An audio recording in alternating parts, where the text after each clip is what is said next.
대리운전의 장점 뭐가 있을까요? 일단 시간이 자유롭다. 어플 켜면 출근이고 끄면 퇴근이고 오늘 귀찮으면 안 나가면 되고 이건 뭐 다들 아시죠? 그렇기 때문에 투잡으로 하기 괜찮다. 낮에 본업하고 밤에 잠깐 나가면 부수입 딱 생기니까요. 그리고 돈을 바로바로 받을 수 있다는 점도 장점이겠죠? 거기다 부업치고는 시급도 짭짤하기 때문에 이걸 본업으로 삼으시는 분들도 계실 정도죠. 그럼 이번에는 단점을 한번 얘기해볼까요? 나갔다가 집에 못 들어올 수도 있습니다. 장거리 콜 타고 멀리 나갔다가 집에 돌아오는 복귀 콜 없으면은 거기서 죽쉬고 있다가 막차라도 타고 들어오면 다행인데 괜히 오기 부리다가 날밤 새는 경우도 있죠. 그리고 수입이 들쭉날쭉합니다. 술자리가 많은 날에는 어딜 가도 콜이 미친 듯이 많이 뜨는데 전국적으로 금주령 내린 날에는 뭐 한 2시간 대기하다가 한 콜 타고 오는 경우도 많고요. 그리고 밤에 일해야 됩니다. 대리 특성상 밤 9시에서 1시 정도까지가 피크타임인데 시간이 갈수록 집중력이 저하돼서 사고 위험이 늘어나죠. 거기다 비까지 오면은 차선이 안 보여가지고 사고 위험이 더 증가하고요. 이렇게 사고 나면은 자부담금 30만원 뚝딱인데다가 보험갱신 거절당해서 강제로 졸업당할 수도 있죠. 그리고 마지막으로 진상 손님. 솔직히 뭐 좋은 손님이 훨씬 많습니다. 그건 맞는데 아무래도 술 드신 분들 상대하는 직업이다 보니 가끔씩 진상 손님 걸리면 멘탈에 타격이 좀 있죠. 다짜고짜 쌍욕하시는 분들부터 돈 안 주겠다고 버팅기는 분들까지 계시고요. 근데 이런 뻔한 장단점들 말고 진짜 해본 사람들만 알 수 있는 찐 장단점을 알려드리려고 합니다. 그럼 장점부터 한번 보시죠. 첫 번째는 바로 질리지 않는다는 겁니다. 보통 회사 다니면 출근길 똑같고 사무실 똑같고 동료도 똑같고 하루하루가 좀 비슷하잖아요. 근데 대리는 그런 게 없어요. 오늘은 인천, 내일은 분당,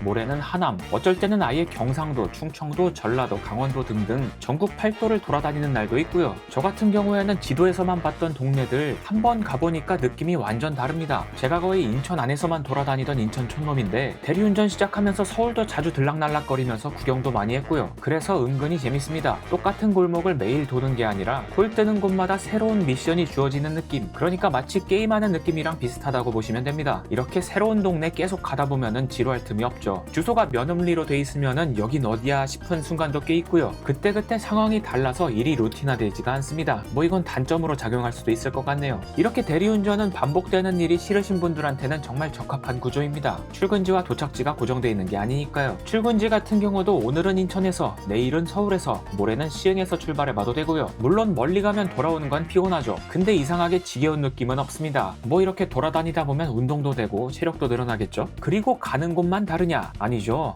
만나는 손님도 매번 다릅니다. 한 번은 어떤 손님이 만나자마자 하시는 말씀이 제가 지금 어디 가는지 알아요? 불륜 잡으러 가요? 불륜! 이러시는 거예요. 저는 뭐 벙쪄가지고 네 했는데 그분이 하시는 말씀이 내가 남편 의심스러워서 신발에다가 녹음기 설치해놨는데 일하러 간다 해놓고 조퇴하고 나서 불륜녀랑 모텔 가서 응응하는 소리까지 들었다니까요? 뭐 이러시면서 하소연하시는 거예요. 물론 약간 순화된 대사입니다. 그리고 가는 중간에 그 손님이랑 불륜녀랑 통화하는 내용까지 들었는데 이야 그분은 아주 도도하시더라고요. 자기는 잘못 없다는 투로 끝까지 대화하는데 저까지 약간 열이 뻗쳤습니다. 그리고 목적지까지 가서 그 손님이 불륜녀 집을 잘 못 찾으셔가지고 그 집까지 찾아드리고 뭐 제가 안에까지 들어갈 건 아니니까 그냥 대문 앞에서 헤어졌죠. 지금까지 대리운전하면서 가장 기억에 남는 손님이었습니다. 그래서 정리하면 매번 다른 동네, 매번 다른 루트, 매번 다른 손님 이게 쌓이다 보니까 일은 일인데 덜 지루한 일이 되는 겁니다. 또 다른 대리운전의 장점을 말씀드리자면 자동차별 장단점을 몸소 체험할 수 있다는 겁니다. 아니 이게 왜 좋냐고요? 나중에 내가 차 살 때 그 데이터들이 머릿속에 쌓여있거든요. 대부분 사람들이 차 살 때 시승기 유튜브나 블로그에서 막 찾아보잖아요. 근데 그런 건 다 간접 경험이란 말이죠. 대리기사는 직접 몰아봅니다. 그것도 하루 이틀도 아니고 매일매일 여러 대를요. 어떤 차는 디젤인데 매우 정숙하다. 어떤 차는 가속은 시원한데 승차감이 좀 딱딱하다. 어떤 차는 좀 떨어지는 등급으로 사게 되면은 소리만 요란하고 가속은 잘 안 된다 등등 이런 걸 몸으로 느끼게 되죠. 또 SUV랑 세단의 차이도 잘 알게 됩니다. 뭐 승차감이나 가속뿐만 아니라 이 차는 겉에서 봤을 땐 되게 커 보였는데 운전석은 좀 불편하네. 이 차는 작아 보이는데 운전할 때 편하네. 이런 건 직접 몰아보지 않으면 잘 모르는 부분이죠. 그리고 연식은 오래됐지만 멀쩡한 차, 산지 얼마 안 됐는데 관리 안 해서 덜덜거리는 차, 브레이크 패드 같은 소모품 갈식이 지난 차들까지 겪어보면서 아 이래서 관리가 중요하구나 하는 차 관리 기준까지 생깁니다. 이렇게 되면 나중에 차 사려고 할 때 주변에 뭐 물어보고 하지 않아도 자신이 정한 기준 안에서 충분히 살 수 있겠죠. 있겠죠. 차가 한두 푼 하는 것도 아닌데 괜히 샀다가 마음에 안 들면 취등록세랑 감가 아까워가지고 그냥 울며 겨자 먹기로 타는 경우를 방지할 수 있겠죠. 그리고 마지막 장점,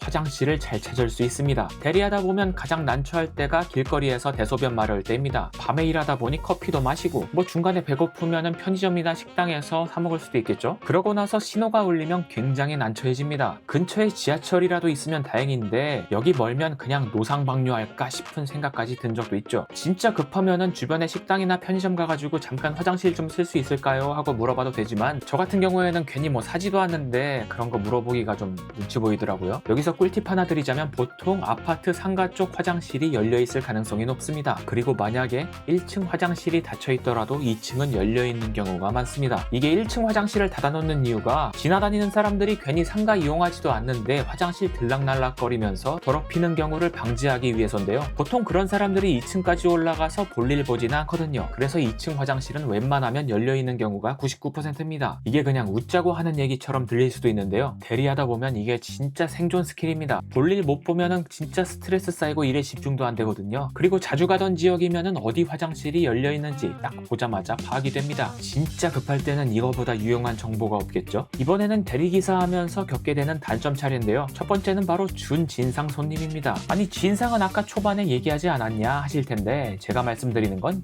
준진상입니다. 진상에는 약간 못 미치는 손님을 뜻하는 단어죠. 방금 제가 만들었습니다. 그 중에서 가장 흔한 게 바로 인생 훈수 두는 손님입니다. 아 이건 진짜요. 초반에는 뭐 그냥 그럴 수 있지 하면서 듣다가 점점 듣다 보면은 힘 빠지는 유형입니다. 말이 많은 것도 많은 건데 이게 서로 재밌게 대화할 수 있는 내용이 아니라 그냥 너 이렇게 살아야 돼 이런 쪽이에요. 예를 들어서 조용하게 운전하고 가는데 갑자기 손님이 사장님 혹시 몇 살이세요? 하고 물어봅니다. 일단 대답하죠. 네 30대입니다. 그러면 바로 이어집니다. 이 일 너무 오래 하지 마세요. 네? 이거 평생 못 하잖아요. 지금부터라도 기술 배우시는 게 좋을 것 같아요. 나중에 어떻게 될지 몰라요. 아니 뭐 솔직히 틀린 말은 아닌데요. 나는 지금 운전에 집중하고 있는데 술 취해가지고 혀꼬부라진 말투로 인생 코치 모드 발동되면은 저는 그냥 양쪽 귀 다 열어버립니다. 그러면 오른쪽으로 들어온 소리가 왼쪽 귀로 뇌 안 거치고 바로 나가죠. 어떤 분은 요즘 젊은 사람들 포기가 너무 빨라 하시면서 유튜브 강의 추천해주시고 뭐 이런저런 훈수 시작되면은 최소 20분은 갑니다. 근데 뭐 대리운전도 일단 서비스직이니까 표정 관리는 하면서 아 네 한번 들어볼게요 하는데 속으로는 아 제발 운전만 하게 해주세요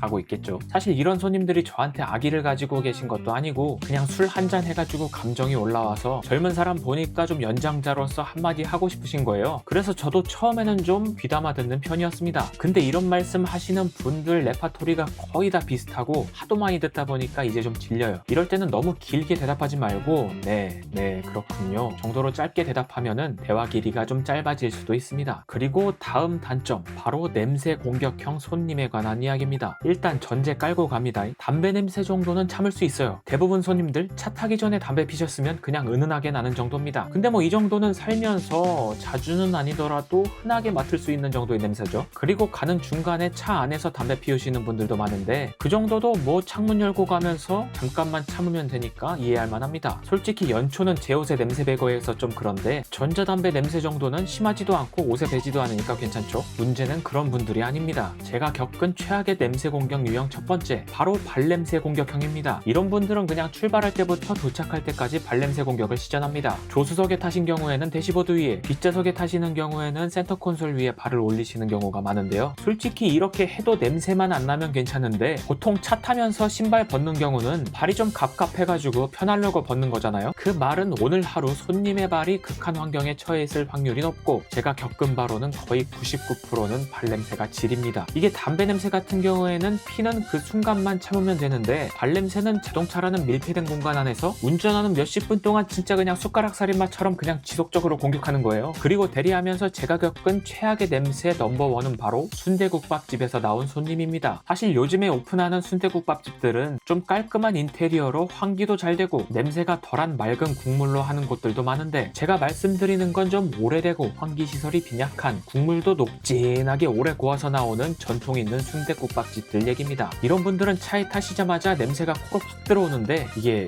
냄새가 농축됐다고 할까요? 순댓국밥 냄새에 돼지 냄새, 새우젓 냄새까지 그냥 3콤보 공격이 코에 확 꽂힙니다. 그리고 이 정도 되면은 냄새 때문에 가는 동안 머리 아파요. 심지어는 운행 끝나고 내려가지고 재운 냄새 맡아보면은 이미 냄새가 배 있어요. 그럼 그 옷은 바로 그날만 입고 세탁기로 직행하는 겁니다. 이번 영상에서는 흔히 알 수 있는 것 외에 진짜 대리기사만 알 수 있는 장단점을 얘기해봤는데요. 사실 뭐 단점도 꽤 많이 있지만 운전을 좋아하는 저로서는 장점이 더 많은 직업이라고 생각합니다. 앞으로도 본업이 딱 정해지지 않는 한 부업 형식으로 쭉 할 예정이고요. 그럼 오늘도 소소한 영상 시청해주셔서 감사합니다.